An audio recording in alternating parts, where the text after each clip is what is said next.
Hey everybody. So if you're into predictive coding or want to get into predictive coding, you have stumbled upon the right video. I have a whole bunch of resources for you around predictive coding, including a few models, a few very advanced models, a crash course, as well as just a brief overview of what predictive coding is. But with this research paper very specifically, it caught my eye because it integrates two concepts, specifically predictive coding and spiking neural networks. And the paper is called Integration of Contrastive Predictive Coding and Spiking Neural Networks.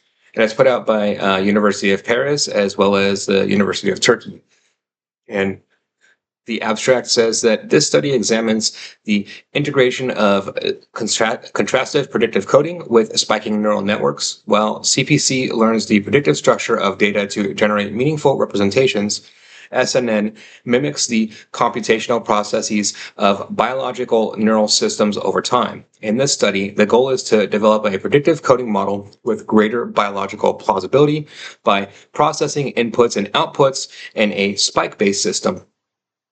The proposed model was tested on EMNIST, and my model is going to smoke their model in regards towards the setup that they did. They use GRUs, and then in an advanced setup, and then they train an encoder utilizing GRUs.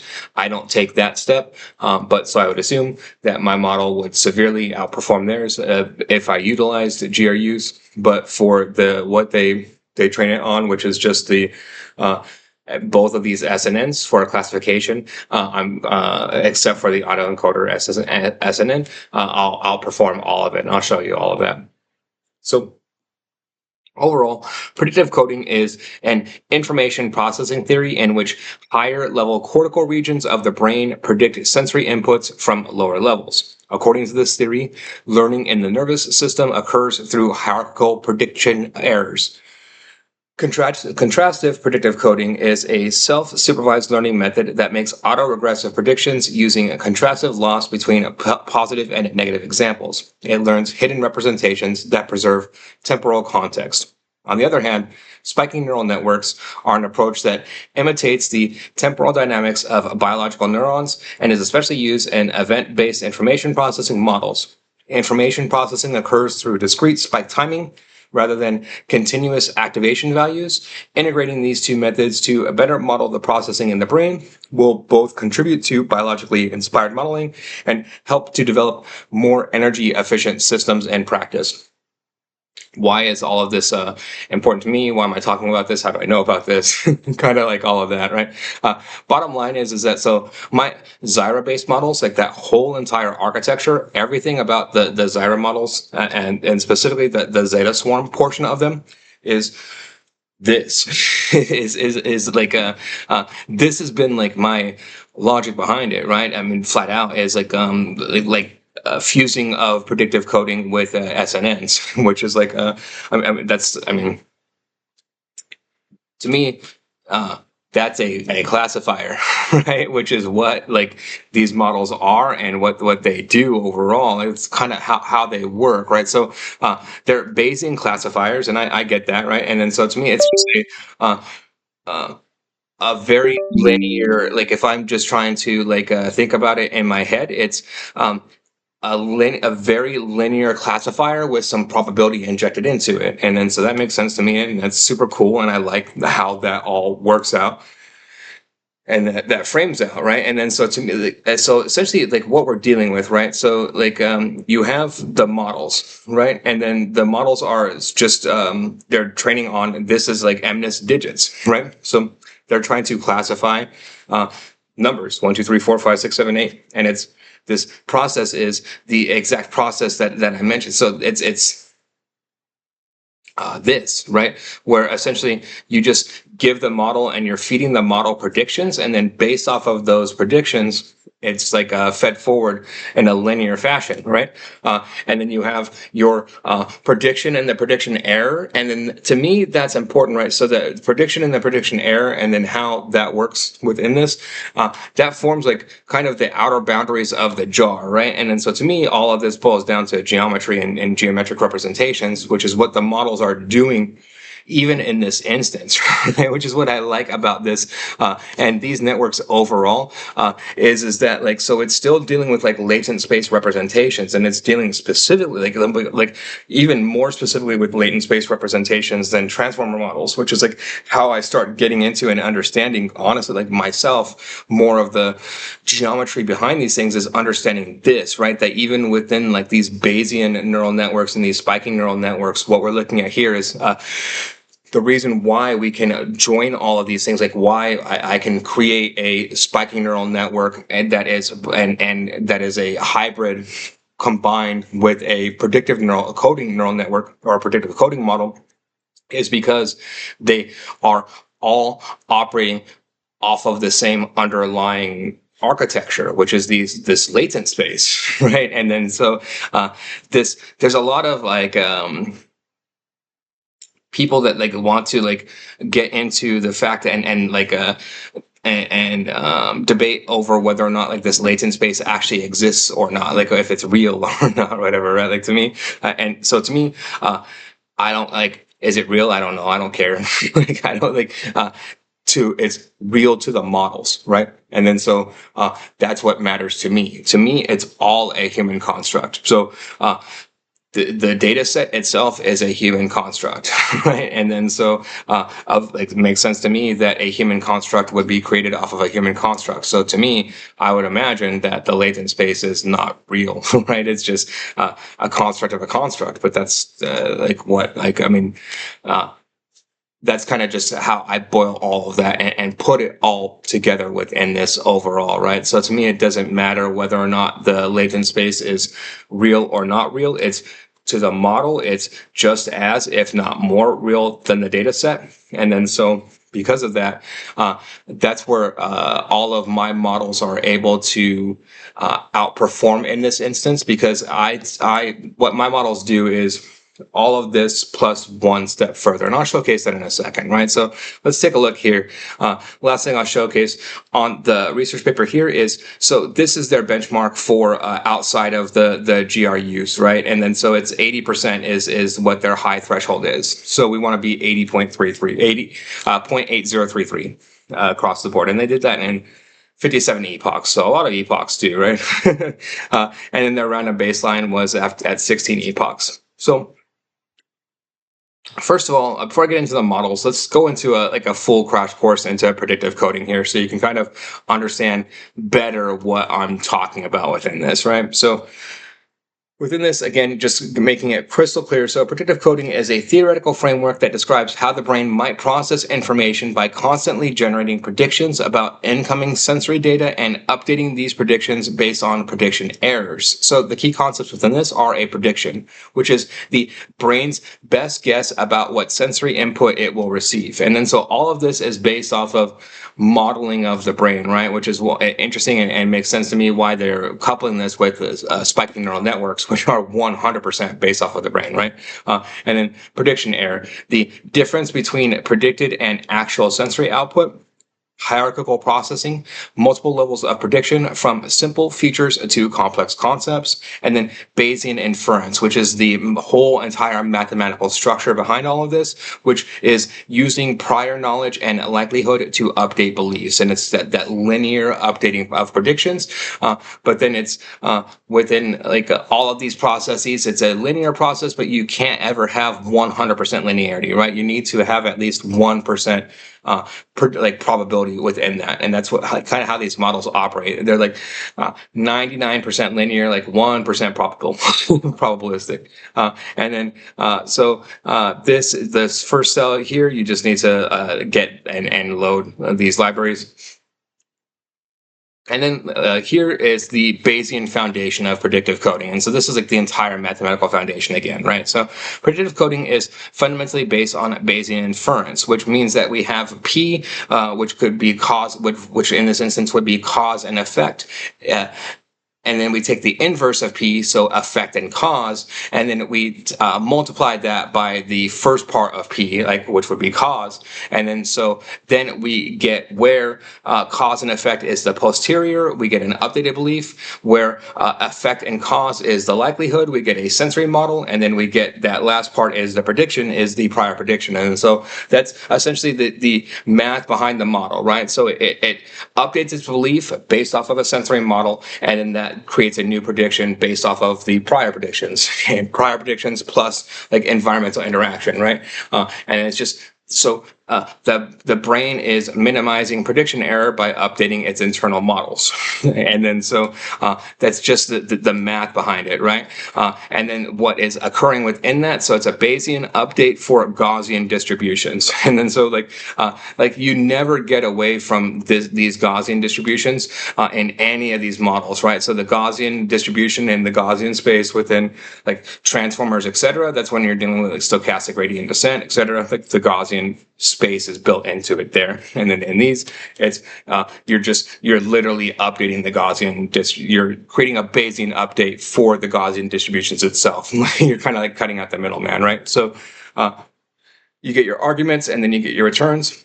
And then so just I give you an example here, and then we'll visualize that. So this is, you have your priors and then your observations and then your posterior, right? So this is the prior, the posterior, and the model makes updates based off of these. So it's just changing. So this would be the model with no sort of changes to the model. And then this is the model interacting with the environment and then having changes occur. And then if you notice temperature here, it's very based off of like thermodynamic theory, right? And then so number 3 is the simple 1D predictive coding example, like the most simplistic example that I can break this down to. So let's implement a simple predictive coding model that learns to predict a time series. The model maintains predictions and updates them based on prediction errors. And then so this is just a demonstration of it, right? So this is the wavy lines is the true signal, and then this is the model predicting the signal pretty accurately, right? It's off in a few places, but then so like and then again it's predicting based off of this, right? So it's making a prediction, feeding that prediction error back on itself, and then learning based off of that, and then just based off of those mechanics and those mechanisms, that's what you're getting here, right? And then so here's and then like it's our distribution, mean squared and mean absolute error. This is not perfect, right? This is we'll call it like, this model's performing like 60 to 70% as far as accuracy overall. Like not great, not good, but better than average, like better than just random guessing, right? And then next is our 2D visual predictive coding. So now let's implement a 2D example that demonstrates how predictive coding might work for visual processing, predicting pixel intensities in an image. So rather than 1D, we're going to step it up big time quadratically into 2D, right? And then so we do that, and then we're going to create a simple moving pattern for demonstration. And then this is our visual demonstration of the coding, and then we're just going to run it across for multiple frames, and then we get our prediction, and then the visualization of the prediction error, and then especially across frame 15 here, it becomes crystal clear. And then so, because the model's learning, right? And then so we're able to essentially, via this method, decrease our error reduction, or like decrease our error by 6.7%. So we're increasing the performance of the model by 6.7%. By training it via this method. So it's increasing, like it's a just demonstration there. That's however you want to take that metric, right? There's ways to improve or game these metrics or improve them overall, however you want to do within that. And then so last test here is I think it's the last one, is the hierarchical predictive coding, which is the real predictive coding in the brain. Involves multiple hierarchical levels, and then the higher levels make predictions about lower levels, and errors propagate both up for learning and then down for prediction.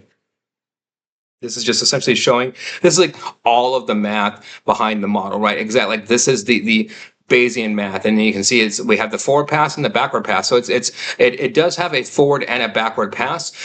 It's just not like back propagation, right? Like people say that this I don't know. Like, to me, I don't know these things. Like, no one knows, right? But people think, and the argue, and the theory is that this type of forward and backward pass is more similar to what goes on naturally with regards towards like human processing or biological processing at the brain of these types of things, right? That you are essentially that we do like Bayesian predictions and updates based off of this same type of logic, right? Which is what this is based off of. Again, that like the idea that the brain makes these Bayesian predictions and then like makes these kind of calculations and then back propagates via your experiences and your environments and then your past predictions, and then all of that kind of just propagates through, and then you error correct as we error correct as people, and then that's kind of the how it works overall, right? And then so here we've got our first predictions, and we can see it's way off, right? And then it's starting to get better, and then we can see it just improves over time. It's kind of just what we're measuring here. The fact that like it is, and then it gets deeper here is what we want, more like a lines in the pattern here. So that's as we get deeper into it. So that's good there. Like these aren't perfect metrics overall, right? And like and then it's not gonna blow anyone's socks off as far as the performance by any means. You can see the initial error is 0.24, final error 0.28.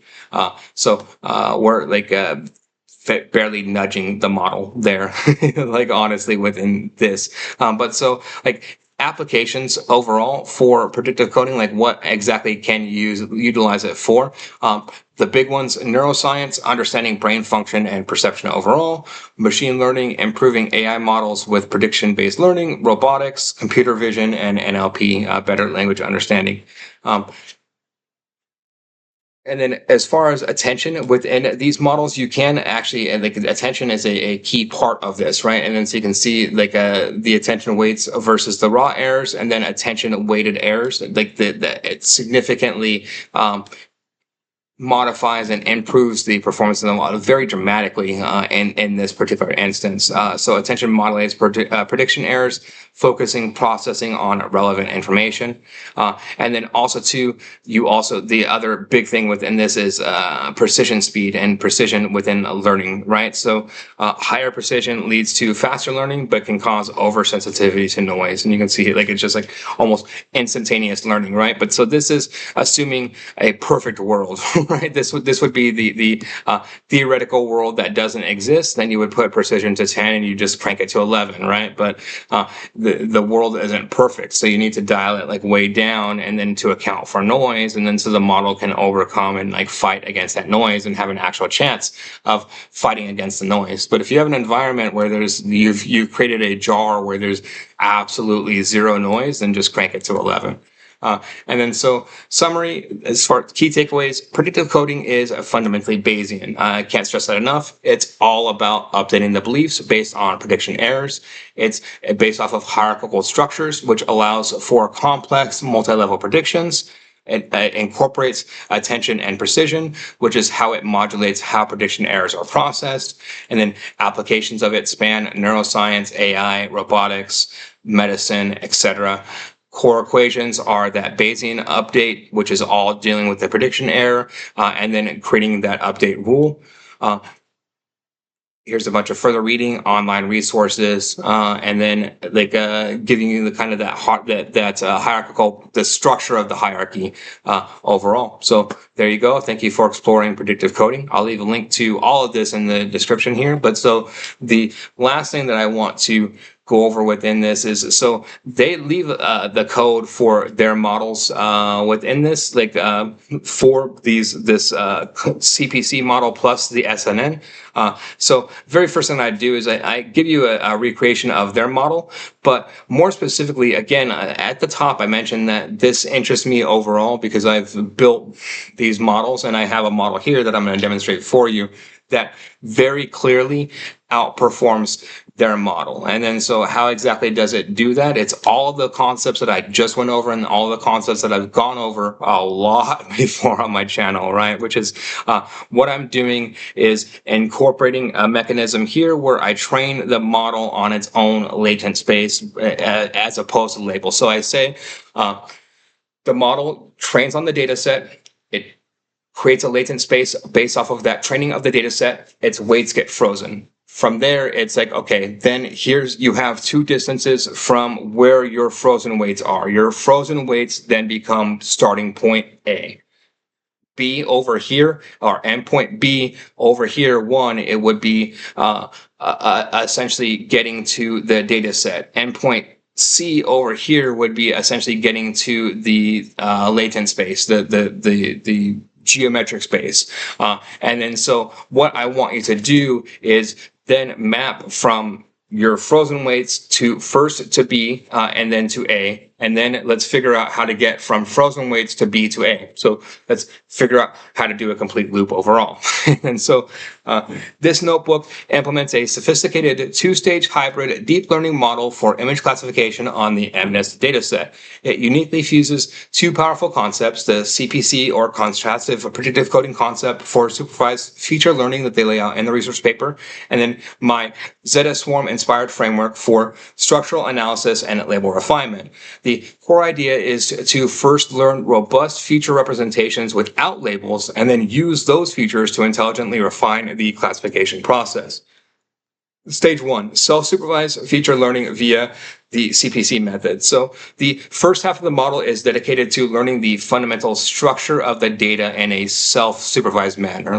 So all of the research, all of this paper, they do all of the steps, but to me, the flaw in it is that it's grounding it to the data set, whereas I ground it to the latent space that is created by the data set. That's the difference. And so overall, their objective is instead of being trained on explicit labels like this is a 5, the model is given a sequence of EMNIST digits, so images of 1, 2, 3, and 4, and it's tasked with predicting the feature representations of the next digit in the sequence. This utilizes an encoder and an autoregressive model, their GRUs, and then the outcome is that the predictive task forces the encoder to learn rich, meaningful features that capture not only the appearance of each digit, but also the inherent sequential relationships between them. Stage 2 is when you get into the Zeta swarm. So second stage takes the powerful pre-trained encoder from stage 1 and uses it as the foundation for a refined classification pipeline. So the objective is to map the learned latent features to the actual human-defined labels. So map the latent space to the labels, right? And then you form kind of just the complete world model for the model. And then so in a way that represents the data's inherent structure, even correcting for potential ambiguities in the labels themselves. And then so I'll show you that, and when I show the model, it allows for the model to relabel the data set in the end is what it does, right? And then so the mechanism is it allows for feature extraction, structural analysis utilizing k-means clustering, conservative label smoothing, which I'll showcase for you, and then the final classification of a multi-head classifier. So the hybrid synergy, this notebook strength lies in its hybrid approach by combining all of this together. Let's just go through it, right? So this first approach is just the CPC. This is exactly their framework that's laid out within their model here, and then how they're doing it. So I train the model, and then I create the SNN encoder. And then the SNN is in this instance, it's implemented as a CNN. So this is important, right? These models are, you could utilize this for different modalities. I get asked that a lot. Could I utilize this for text or audio, blah, blah. Yes, 1,000,000%, right? In this instances, and in this instance, it's just image classification because it's all of this has very direct application for medicine, brain imaging, etc. The very first approach that they would want all of that in is just CNN classifiers, and then CNN classifiers are computationally easier. And then so for those two reasons, it's just flat out easier, right? And I'm simulating the GRU in this instance. I'm not this is just I simulated GRU, and then we have their full model here, and then we are creating the data set, and then we have our training and our evaluation, and then so just loading in the data set.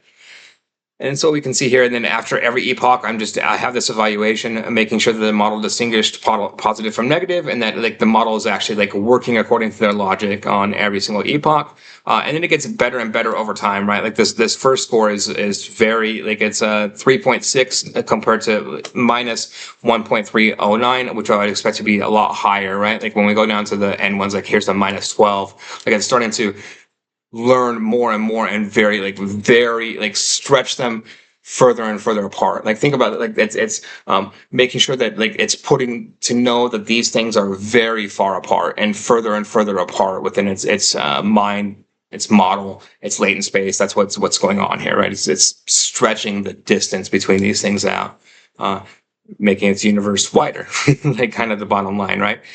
And so that's how this model and operates according to the research paper. Okay, cool. You look at these, like I'm not like these. Nothing here is particularly impressive to me. Stands out. Like it's cool, like that you can do that. It's demonstrating that you can do this, right? So overall, as a concept, it's super cool. But like they say within this that they can get 80% off of this. So let's see if we can get higher. And so what I'm going to do is I'm going to do so the first of all is like that their entire model becomes stage 1 for like the representation learning. Stage 2 is I put my model on top of that, the zeta swarm.